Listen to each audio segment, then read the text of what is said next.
Bismillahirrahmanirrahim. Assalamualaikum warahmatullahi wabarakatuh. Perkenalkan, saya Muhammad Nur dari PT SDI Bonto-Bonto nomor 65 Kepulauan Selayar. Baiklah, pada kesempatan kali ini saya akan membawakan tentang pembelajaran IPA kelas 6, yaitu mengenai perkembangbiakan generatif dan vegetatif. Jadi antara perkembangbiakan kawin dan tidak kawin. Selanjutnya, yang pertama-tama yaitu perkembangbiakan tumbuhan secara generatif atau secara kawin. Jadi di sini perkembangbiakan generatif di sini yaitu perkembangbiakan yang terjadi karena adanya pertemuan antar sel kelamin jantan dan sel kelamin betina sehingga terjadi pembuahan atau terjadinya varietas baru.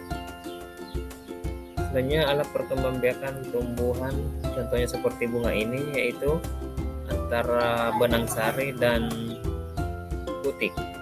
Ya, jadi yang alat kelamin jantannya itu adalah benang sari dan kelamin betinanya adalah putik.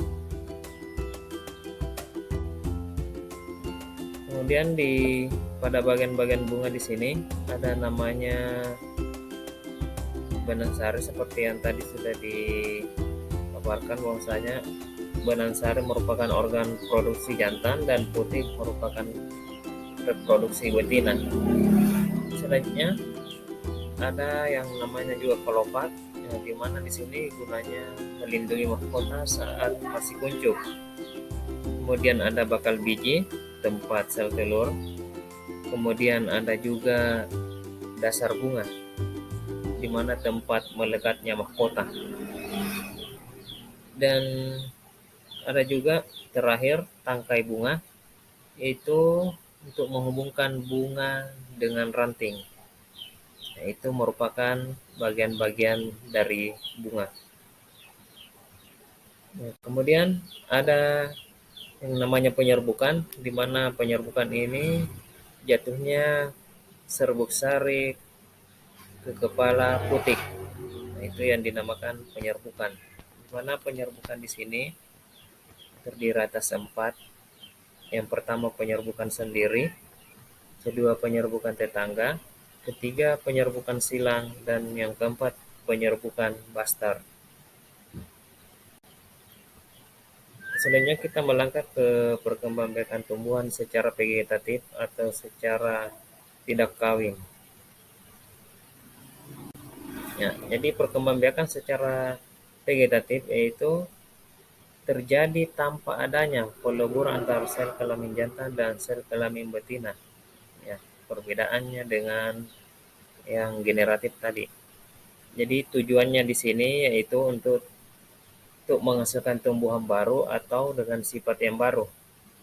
Di mana perkembangbiakan secara vegetatif di sini terdapat 2, yaitu perkembangbiakan vegetatif secara alami dan secara buatan.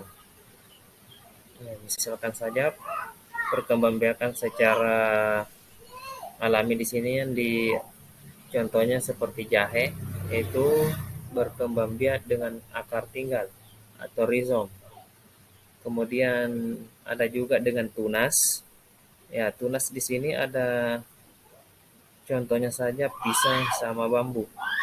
Ada juga umbi lapis, umbi batang, contohnya kentang, dan umbi akar, contohnya ada wortel dan lobak. Selanjutnya, perkembangbiakan vegetatif buatan, contohnya saja di sini ada, kita bisa lihat ada 6. Yang pertama ada cangkok, kedua stek batang, ketiga stek daun, dan keempat merunduk, kelima okulasi atau menempel, dan keenam menyambung.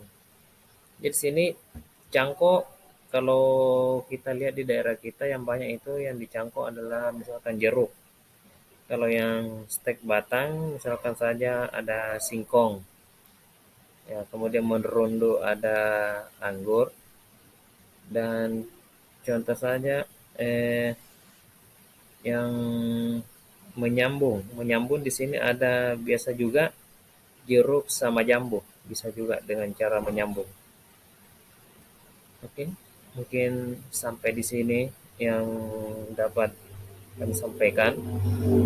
Mungkin apa yang kami sampaikan tadi dapat bermanfaat bagi kita semua, dan kami akhiri. Assalamualaikum warahmatullahi wabarakatuh.